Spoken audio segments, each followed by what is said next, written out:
नमस्कार मित्रांनो, गेल्या वेळेस आपण पेज 60पर्यंत आलेलो. आज मी 61पासून सुरुवात करतो आहे. आपला अध्याय 5वाच चालू आहे. अनंतकोटी ब्रह्मांड नायक राजाधिराज योगीराज श्री सच्चिदानंद सद्गुरू साईनाथ महाराज की जय. प्रसिद्ध त्रिंबक डेंगळ्याधरी निमगाव गावाची जहागीरदारी तेथील बाबासाहेब डेंगळ्यांवरी प्रीती भारी बाबांची. निमगावावरी जाता फेरी बाबांनी जावे तयाचे घरी. अति प्रेमे त्यांबरोबरी दिवसभरी बोलावे. बंधू तयासी होते लहान नानासाहेब नामाभिधान. तयासी नव्हते पुत्र संतान तेथे ते खिन्न मानसी. प्रथम कुटुंबासी योग मंद म्हणून केला द्वितीय संबंध. तरीही चुकेना ऋणानुबंध दैव निर्बंध अगाध. पुढे बाबासाहेब त्यास पाठवित साई दर्शनास. पावते झाले आशीर्वादास पुत्र प्रसादासही नाना. पुढे साईंचे दर्शनाला जनसमुदाय लोटू लागला. महिमा साईंचा वाढत गेला. वार्ता नगरला पोचली. तेथे सरकार दरबारी चलन नानांचे होते मोठे वळण. तैसेची चिदंबर केशव म्हणून तेही चिटणीस जाणं जिल्ह्याला. साई समर्थ दर्शन पात्र घेऊन आपुले इष्टमित्र. दर्शनार्थ यावे पुत्र कलत्र. धाडिले पत्र तयासी ऐसे एकामागून एक. शिर्डीस येऊ लागले अनेक. वाड्याला जैसा बाबांचा लौकिक परिवार ही देख तैसाची. न लगे जरी कोणाचा सांगत तरी दिवसा भक्त परिवारा क्रांत. अस्मानानंतर शिर्डीत पडक्या मशिदीत निजावे. चिल्लीम तमाखू टमरेल अंगात कफनी पायघोळ. माथ्यासी फडका धवल सटका जवळ सर्वदा. ते धृतवस्त्र एक धवल वामकर्णा मागे सुडाळ. जटा जुट सम देऊन पिळ गुंडाळी तो शिरासी. या वसनांचे आच्छादन आठाट दिन स्नानही विहीन. पायी जोडान वहाण एक आसन गोणाचे. पोत्याचा तुकडा एक तयावरी नित्य बैठक. तक्या कसा तो नाही ठाऊक आराणुक कैसेनी. तोवरी ते जीर्ण तरट तीच त्यांची आवडती बैठक.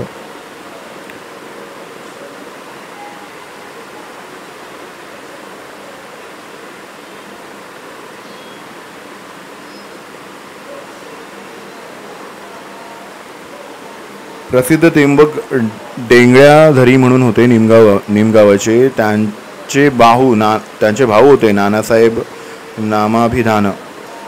त्यांना पुत्र नव्हते, तर त्यांनी पहिलं लग्न केलं तर त्यांना मूल नाही झालं म्हणून त्यांनी दुसरं लग्न केलं. त्यांना तेव्हाही मूल नाही झालं. मग बाबासाहेबांनी त्यांना सांगितलं की तुम्ही शिर्डीस जावा. शिर्डीस पाठवलं त्यांना. शिर्डीला गेल्यावरती त्यांना पुत्र पण झाला, साई दर्शन पण झाले. साईबाबा शिर्डीमध्ये कसे राहत होते. चिल्लीम तंबाखू टमरेल अंगामध्ये कफनी असायची. पायथ्याची फडका असायचा. सटका जवळ असायचा. धूतवस्त्र एक धवल घालायचे आणि जटाजूट बांधून तेच गुंडाळायचे. अंगावरती कफनी असायची. कधी 8-8 दिवस आंघोळी नाही करायचे. एकाच ठिकाणावरती बसायचे. पोत्याचा एक तुकडा होता त्यावरती ते बसायचे. तीच त्यांची आवडती बैठक. सदा सर्वदा तैशीच निष्ठंक. अष्टोप्रहर ते जागी. तेची आसन वा आस्तरण. कासे एक कौपिन परिधान. नाही दुजे वस्त्र प्रावरण. शीत निवारण एक धुनी. दक्षिणाभिमुख आसनस्थ. कठड्यावरी वामहस्त समोर धुनीकडे अवलोकित. बाबा मशिदीत बैसत. अहंकार वासना समवेती. नानाविध वृत्तींच्या आहुती. प्रपंच प्रवृत्ती समग्र हविती. युक्ती प्रयुक्ती धुनीत. ऐसिया त्या प्रखर कुंडा. लाविला ज्ञानाभिमानाचा ओंडा. अल्ला मालिक सदैव तोंडा. तयाचा झेंडा अखंड. मशीद तरी ती केवती. अवघी जागा 2 खणती. त्यातची बसती उठती निजती. भेट देती समजता. साईबाबा नेहमी दक्षिणेकडे तोंड करून बसायचे. एका कठड्यावरती बसायचे. त्यांच्यासमोर एक धुनी लावलेली होती, ती कायम अवलोकी आहे आजपर्यंत. ती धुनी तशीच आहे. बाबा मशिदीत बसायचे. अहंकार वासना संवेती नानाविध वृत्तींची आहुती. म्हणजे ती धुनी याच्यासाठी पेटवलेली गेलेली की माणसामध्ये जो अहंकार असतो आणि ज्या वासना असतात त्या धुनीमध्ये त्या जाळून टाकायच्या असतात. आणि असा त्यांचा उद्देश होता त्या धुनी पेटवण्याच्या मागचा. अल्ला मालिक हे असं सदैव त्यांच्या तोंडात असायचं. तयाचा झेंडा अखंड. मशीद तरी ती केवती अवघी जागा. 2 खण त्यातची बसती उठती निजती. भेट देती समजता गादी तक्क्या. हे तो आता भक्त समुदाय मिळाला भवता. आरंभी तयांच्या निकट जाता. सकळास निर्भयता नव्हतीच. सन 1912 तेथुनी नवा प्रकार सारा. मशिदीच्या स्थिरत्यंतरा आरंभ खरा. तेथुनी ढोपर ढोपर जमिनीसी खड्डे होते मशिदीसी. एके निशिंत झाली फरशी भावा सरसी भक्तांच्या. मशिदीची या वस्ती आधी बाबा राहत मशिदीसी. एके निश्चिंत बाबा राहत तकियामधी. तेथेची कित्येक कालावधी अबाधित रमले ते. तेथेची चरणी बांधुनी घुंगूर खंजिरीच्या तालावर नाचावे बाबांनी अति सुंदर. गावे मधुर प्रेमाने आरंभी साई समर्थास. दीपोत्सवाची मोठी हौस. तथदर्थ स्वये दुकानदारास. तेल मागव्यास ते जात. घेऊन या टमरेल हाती. वाण्या तेलांच्या दुकानांप्रती स्वये तेलाची भिक्षा मागती. आणूनी भरती पणत्या लावीत. झगझगीत देवळी आणि मशिदीत. ऐसे काही दिवसपर्यंत सदोदित चालले. बाबा जेव्हा मशिदीत बसायचे तर आता इथे लिहिलं आहे ते पायामध्ये घुंगरू बांधून नाचायचे पण आणि गायचे पण. त्याच्यानंतर दुकानामध्ये जाऊन दारोदारी तेल मागायचे आणि त्या तेलाने जेव्हा दिवाळी असायची तेव्हा झगमगीत मशिदीमध्ये दिवे पेटवायचे. देवळी आणि मशिदीत देवळांमध्ये पण पेटवायचे. ऐसे काही दिवसपर्यंत सदोचित चालले. दीपाराधनी बहुप्रीत. दिवाळीचाही दीपोत्सव करीत. चिंध्या काढून वाती वळीत. दीप उजळीत मशिदीत. चिंध्याने वाती बनवायचे आणि दीप पेटवायचे. तेल तो रोज आणि तो फुकट. तेल फुकट आणायचे. वाणिया मनी आले कपट. वाण्यांच्या मनामध्ये कपट आले. सर्वांनी मिळून केला कट्ट. सर्वांनी बाबांना स्ट्रिक्टली प्रोहिबिटेड असं सांगितलं, यायचं नाही इकडे तेल घ्यायला. दीप सर्वां मिळून केला कट्ट. पुरे कटकट ही आता. पुढे नित्य नियमानुसारात बाबा तेल मागू येता. बाबा रोज तेल मागायला जायचे. सर्वांनीही नाही म्हणता. सर्व लोक नाही म्हणायला लागले. काय आश्चर्यता वर्तली. बाबा निमुट गेले परत.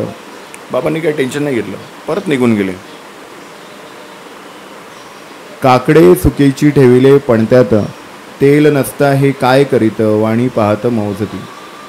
आता जे वाणी होते त्यांना बघायचं होतं आता बाबा काय करतायत.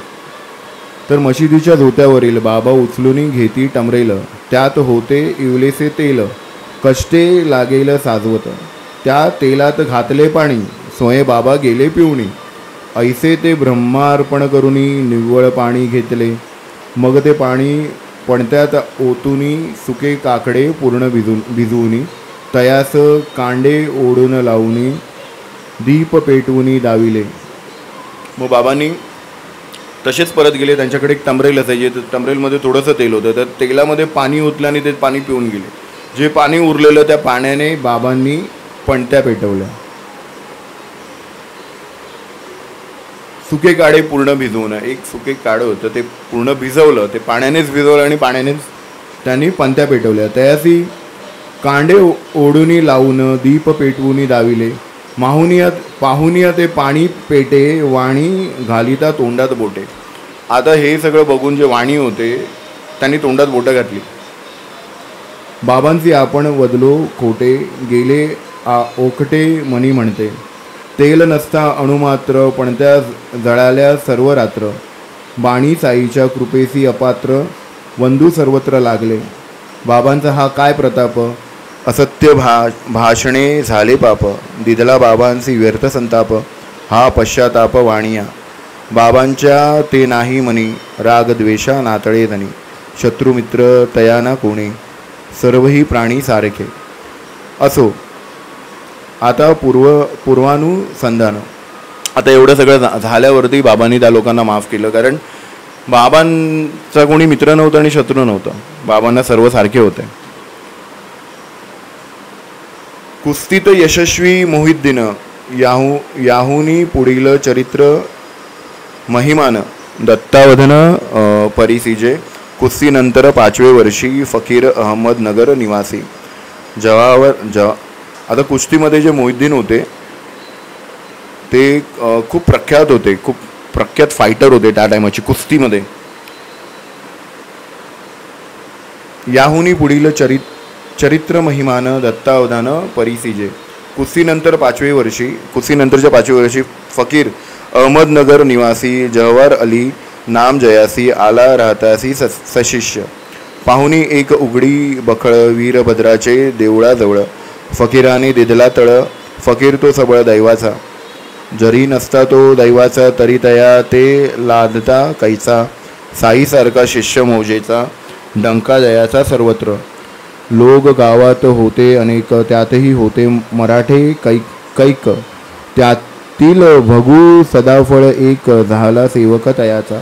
फकीर होता मोठा पडीक, कुराण शरीफ करतला मलक. स्वार्थी परमार्थ आणि भाविक, लागले अनेक तच्चरणी. ईदगा बांधवया आरंभ केला, ऐसा काही काळ गेला. वीरभद्रदेव बाटविला, आरोप आला त्याचवरी. पुढे तो ईदगा बंद पडला, फकीर गावाबाहेर घालविला. तेथून मग तो शिर्डीस आला, मशिदीत राहिला बाबांपाशी.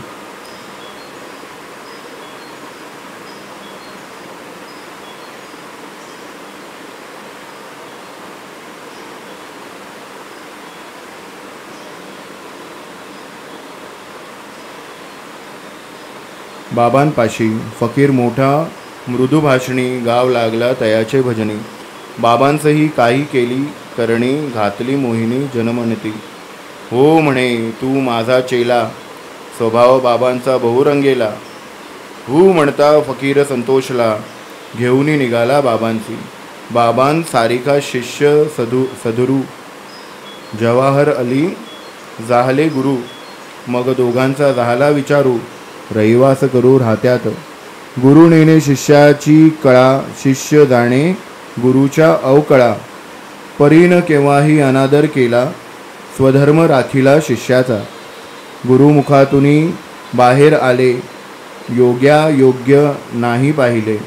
वचन वरचेवरी झेलिले, पाणीही वाहिले गुरुगृही. ऐसी चालेली गुरुसेवा, शिर्डीसी यावे केव्हा केव्हा. ऐसे होऊ लागले जेव्हा, काय मग तेव्हा झाले. ऐसे वरचेवरी होऊ लागले, राहत्याशी राहू लागले. फारची फकीरा नादी भरले, वाटते अंतरले शिर्डीला. जनासी वाटे जवाहर अली, साईंसी निजयोग बळे आकळी. साईंची तो कळा वेगळी, अभिमान जाळी देहाचा. साईसी कोठून आला, अभिमान श्रोते सहज करतील अनुमान. परी हे लोक ग्रहार्थ आचरण, अवतरण कार्य हेच. शिर्डीस्थ बाबांचे प्रेमी भक्त, बाबांचे ठाई अति आसक्त. तया ते बाबांपासून वियुक्त, राहणे अयुक्त वाटले. साई सर्वस्वी तयान आधीन. पाहुनी ग्रामस्थ द्विग्न मग, कैसे करावे तया स्वाधीन. विचारी निमग्न झाले, जैसे कनक आणि कांती. जैसा दीप आणि दीप्ती, तैसीची हे गुरुशिष्य स्थिती. ऐक्य प्रतीती उभयासी, मग ते शिर्डीचे भक्तमंडळ गेले राहत्यास त्या ईदग्याजवळ. पाहू प्रयत्न वेचुनी प्रबळ बाबांसह सकळ मग परतू. बाबा तय देती उलट बुद्धी फकीर आहे महाक्रोधी. लागू नका तयाच्या नादी तो मज कधीच न विसंबे. तुम्ही येथून करा पलायन आताच येईल गावातून. करीन तुमचेच निसंतान परम कठीण क्रोध त्याचा. राग तयाचा मोठा कडक येताची होईल लाल भडक. जा जा निघून जा की तडक धरा की सडक शिर्डीची. आता पुढे काय कर्तव्यता. बाबा तो कथिती उलटी कथा. इतक्यात फकीर आला उचिता झाला पुसता तया ते. आलात काय पोरासाठी काय करीतसा येते गोष्टी. शिर्डीस माघारा न्यावे हे पोटी. परी या कष्टी पडू नका ऐसे जरी तो प्रथम बदला. ग्रामसंस्था पुढे तोही कचरला म्हणे मलाही घेऊनी चला. सवे मुलाला नेऊ की. असो फकीर आला सवे. तयासही न बाबास सोडवे. बाबांसही न तया विसंभवे. न कळे संभवे हे कैसे. साई परब्रह्म पुतळा. जवाहर अली ब्रह्माचा भोपळा. देवीदासे कसास लाविला भोपळा फुटला शिर्डीत. देवीदासाचा बांधा सुंदर डोळे सतेज रूप मनोहर. 10-11 वर्षाची उमर प्रथम शिर्डीवर आला तय. ऐसा तो अल्पवयासी एक लंगोट मात्र कासेसी मारुतीचे देऊळासी. तीर्थवासी तो उतरला. आप्पा भिल्ल मळसापती तयाकडे जाती येती. काशीरामादिक छिदा देती. वाढली महती तयाची. वराडा समवेत जय बाबा आले तया आधीच 12 साले. देवीदास घेऊनी पहिले वस्ते झाले शिर्डी. आप्पा भिल्ला पाटीवर शिकवी. व्यंकटेश स्तोत्र पडवी. सर्वा करवी मुखोद्गत म्हणवी. पाठ चालवी नेमाने. देवीदास महाज्ञानी गुरुतत्व घेतले तात्याबांनी. काशीनाथ दिक शिष्याग्रणी तया चरणी लागले. तया पुढे तो फकीर आणिला. शास्त्रीय वादविवाद मांडिला. वैराग्याने फकीर जिंकिला. हाकोने लाविला तेथून. मग तो जो तेथूनी निसटला वैजापुरी जाऊनी राहिला. पुढे कित्येक वर्षांनी आला नमस्कारीला साईनाथ. आपण गुरु साई चेला. हा सर्व तयाचा भ्रम निसरला. बाबांनीही पूर्ववत सत्कारिला. शुद्ध झाला पश्चातापे. ऐसी बाबांची अगाध लीला. निवाडा होण्याचा तेव्हा झाला. परी तो गुरु आपण चेला. भाव हा आदरिला तेथवर. तयाचे गुरुपण तयाला आपुले. चेलेपण आपणाला हा तरी एक उपदेश येथिला. स्वय आचारेला साईनाथे. आपण कोणाचे होऊनी राहावे किंवा कोणास आपुले करावे. याहुनी अन्य असणे न बरवे. तेणे न उतरवे परपार. हाची एक ये वर्तनी धडा. परिदुर्लभ ऐसा निधडा. होईल जयाचे मनाचा धडा. निरभिमान गडा चढेल. येथे स्वबुद्धी परिकल्पित. चतुराई न कामा येत. जयामनी साधावे स्वहित. अभिमान रहित वर्तावे.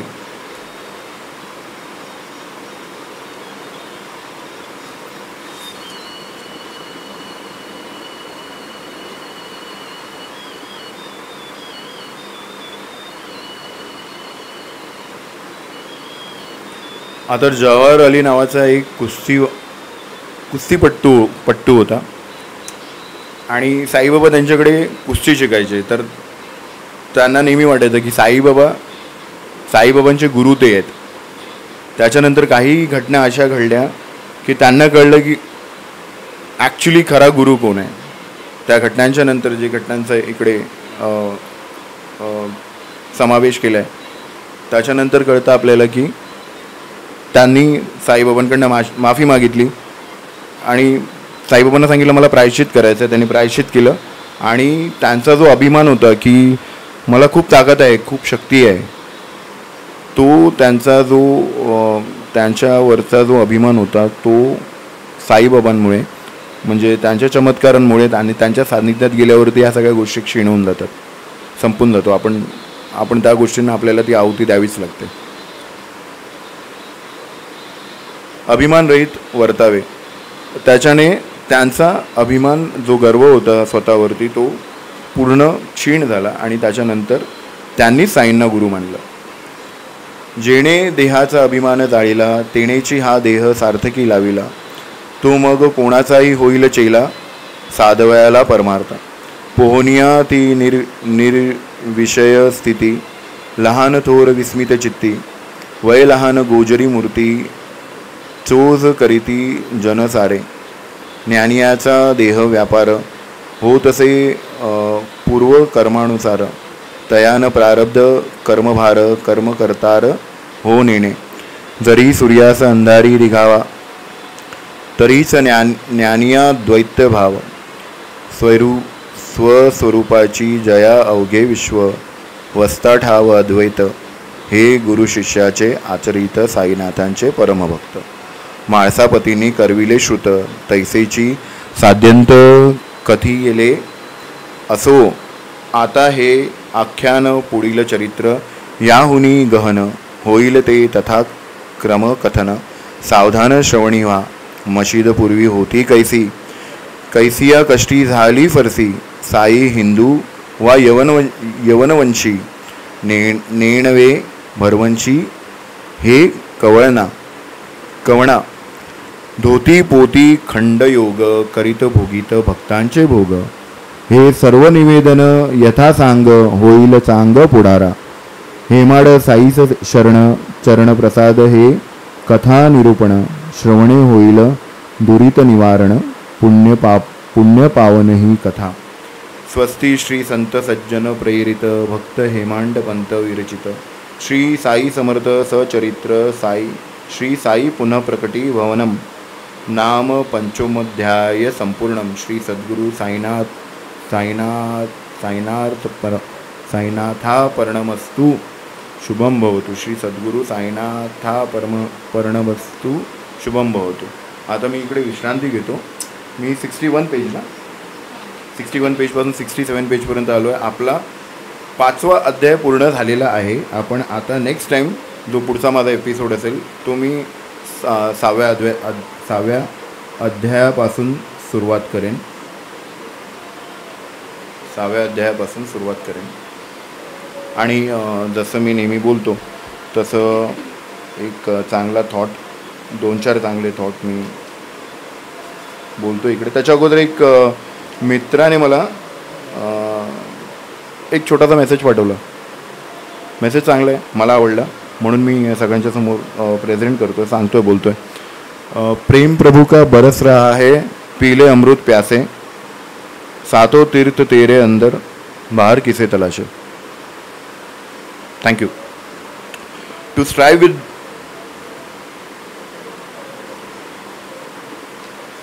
with difficulties and to conquer them is the highest human felicity, said by Samuel Johnson. The more sorrow one encounters, the more joy one can contain. Khalil Gibran. Happiness makes up in height for what it lacks in length. Robert Frost. Remember that happiness is a way to travel and not a destination. Roy Goodman. Most people are about as happy as they make up their minds to be. Abraham Lincoln. If you want to lift yourself up, lift up someone else. Booker T. Washington. A kind heart is a fountain of gladness, making everything in its vicinity freshen into smiles. Washington Irving. The supreme happiness of life is the conviction that we are loved. Victor Hugo. Success is getting what you want. Happiness is wanting. Happiness is wanting what you get. मी आता इकडे विश्रांती घेतो. आपण पुन्हा भेटूया next एपिसोडमध्ये, अध्याय 6. तोपर्यंत स्वतःची काळजी घ्या. बाबांचं नाव घेत राहा. ज्या देवाचं नाव घ्यायचं आहे त्या देवाचं नाव, जो देव तुम्हाला आवडतो त्या देवाचं नाव घेत राहा. सुखात राहा, प्रेमाने राहा. तुमचे आशीर्वाद आम्हाला द्या. आणि